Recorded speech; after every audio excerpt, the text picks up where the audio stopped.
नमस्कार, आप सभी का स्वागत करता हूं अपने YouTube चैनल सुरेंद्र सिंह बोरा में। साथियों, आज का जो महत्वपूर्ण वीडियो है वो सभी राज्यों के लिए जो चयनित बीएड प्रशिक्षित उम्मीदवार हैं, जो प्राथमिक शिक्षक के रूप में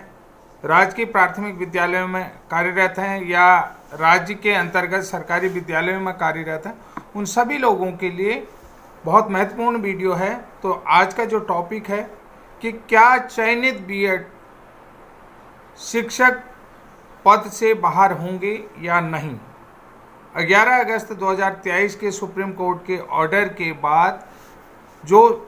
प्राथमिक शिक्षक के रूप में चयनित शिक्षक हैं, जो नौकरी कर रहे हैं, तो क्या वो जो है कि बाहर होंगे या नहीं होंगे। ये महत्वपूर्ण जो वीडियो मैं बना रहा हूँ, ये खासकर मध्य प्रदेश और उत्तर प्रदेश के लिए काफ़ी इम्पोर्टेंट है। जैसा कि आप जानते हैं, हिमाचल हाई कोर्ट में भी ऐसा केस था और जो बीएड चयनित शिक्षक थे, 11 अगस्त 2023 के बाद जेबीटी वालों ने उनको बाहर करने के लिए जो याचिका लगाई थी कोर्ट पे, तो उस याचिका से पूर्व का फैसला था, उस फैसले को मान लिया। यानी कि जो बीएड वाले लग गए हैं तो वो बने रहेंगे नौकरी में, उनकी नौकरी को किसी भी प्रकार का खतरा नहीं होगा। यहाँ पर हम बात करते हैं कि जो 1,37,000 शिक्षा मित्रों का समायोजन रद्द हुआ था उत्तर प्रदेश में,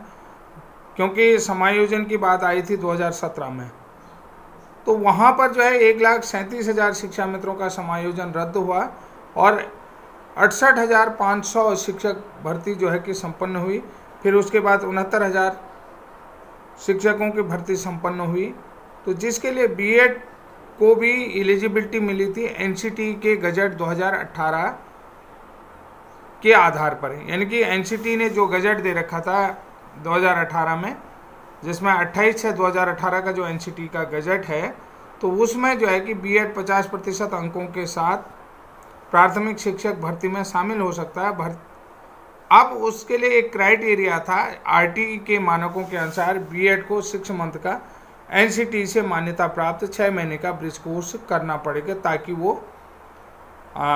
1 to 5 जो है कि विद्यार्थियों को पढ़ा सकें, यानी कि कक्षाओं को पढ़ा सकें। तो ऐसे में 11 अगस्त 2023 को बीएड वर्सेस बीएसटीसी में सुप्रीम कोर्ट माननीय सर्वोच्च न्यायालय का जो फैसला आता है, जजमेंट आता है, उसके बाद उत्तर प्रदेश के शिक्षा मंत्री Guddu Singh versus union of India, जो गुड्डू सिंह हैं वो उत्तर प्रदेश के शिक्षा मित्र हैं, उन्होंने जो है कि बीएड के अगेंस्ट केस कर दिया कि बीएड को निकालो और हमको रखो। यानी कि जो बीएड शिक्षक जो है नौकरी कर रहे हैं, तो 11 अगस्त 2023 के सुप्रीम कोर्ट के आने के बाद बीएड को बाहर करने के लिए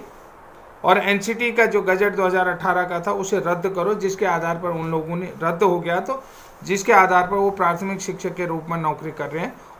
उन सभी की जो उस भर्ती को रद्द करो। यानी कि इसके लिए उन्होंने सुप्रीम कोर्ट में याचिका लगाई थी, ठीक है, जिसका डायरी नंबर है 39445/2023। तो साथियों, सबसे बड़ी बात बता देता हूँ, इस केस की जो सुनवाई होने वाली थी पहले जो है कि गुड्डू सिंह वर्सेज चयनित बीएड शिक्षक, तो इस केस में जो है शिक्षा मित्रों ने, इसमें जो है कि शिक्षा मित्रों के एडवोकेट की तरफ से 5 दिसंबर की डेट लगवाई गई थी। लेकिन अब यह जो है कि 5 दिसंबर को इस केस की सुनवाई न हो करके इस केस की सुनवाई होगी 5 जनवरी को जस्टिस अनिरुद्ध बोस और जस्टिस बेला एम त्रिवेदी की कोर्ट में। पहले ये केस लगा था 31 अक्टूबर का,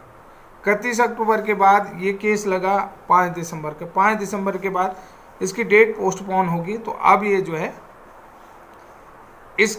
केस को लगा दिया है 5 जनवरी। तो साथियों, अब बात करते हैं, जैसा कि आपने देखा है इस केस में जो है कि सुप्रीम कोर्ट में सुनवाई हुई है और इस केस में लगभग फैसला भी आ चुका है, जजों के समझ में आ चुका है।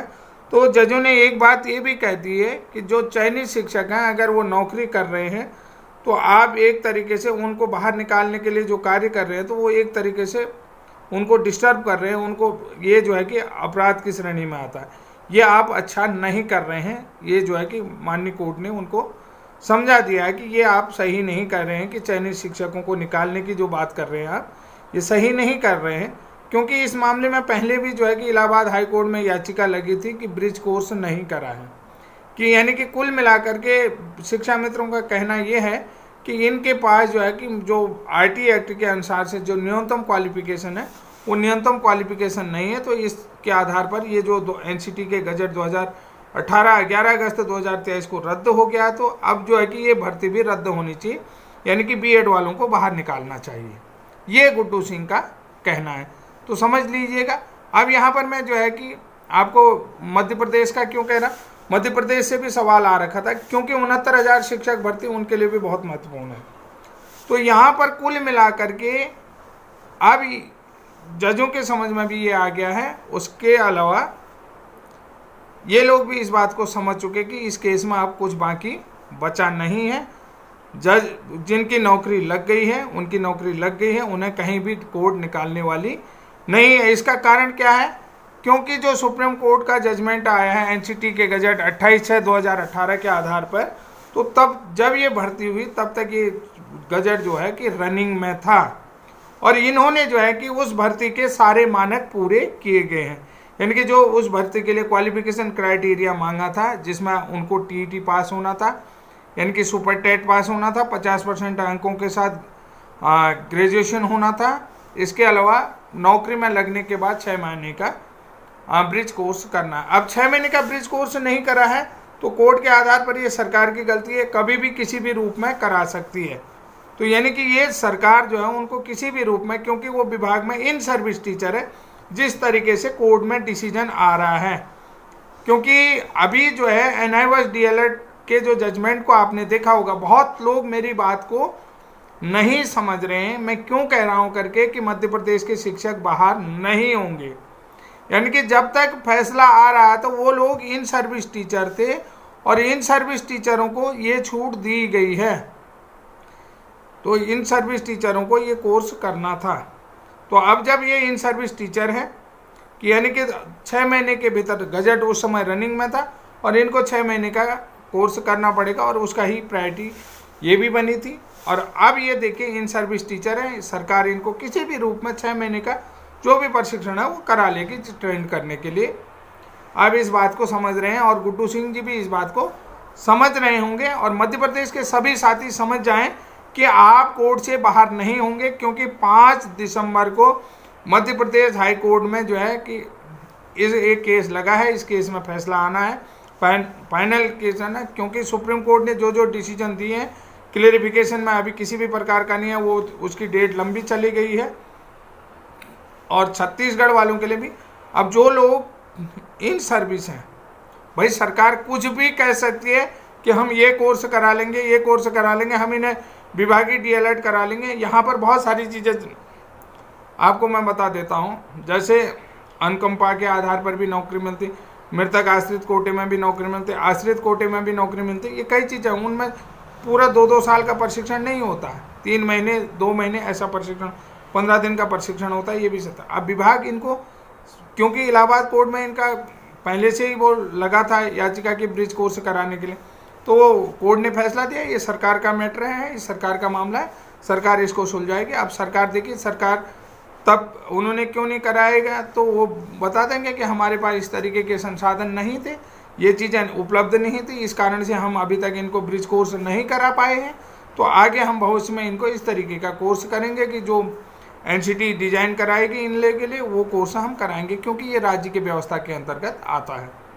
ठीक है, एससीईआरटी की जिम्मेदारी है, तो राज्य इसका कुछ भी जवाब दे सकता है। तो यहाँ पर मैं मध्य प्रदेश के साथियों से भी कहना चाहता हूँ कि जो लोग सोच रहे हैं कि हमने ब्रिज कोर्स नहीं किया है, तो उत्तर प्रदेश 69,000 शिक्षक भर्ती को आपने देख लिया है, जिसमें गुड्डू सिंह ने केस किया था, और जजेज का रुख भी आपने देख लिया। जजों ने स्पष्ट कह दिया कि सुप्रीम ये लोग ऑलरेडी नियुक्त पा चुके हैं, और ये जो ब्रिज कोर्स का मामला है ये राज्य सरकार का है, और राज्य सरकार अपने हिसाब से जब भी मर्जी कर सकती है, राज्य सरकार कराएगी। और राज्य सरकार की जवाबदेही है, राज्य सरकार ने इन्हें ब्रिज कोर्स क्यों नहीं कराया अभी तक,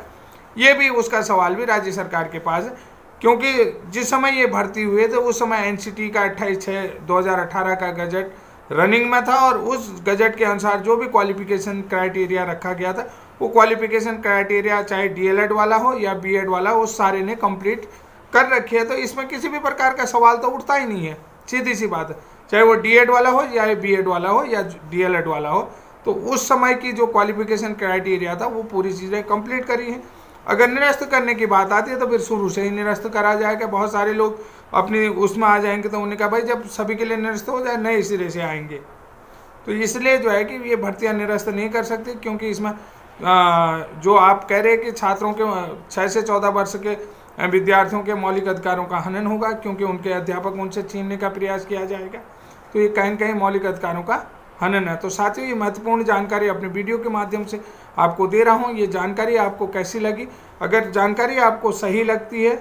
तो प्लीज़ वीडियो को लाइक शेयर सब्सक्राइब करें और वीडियो को अधिक से अधिक शेयर करें, क्योंकि अब जो है कि गुड्डू सिंह वाले जो केस में सुनवाई होगी वो जो है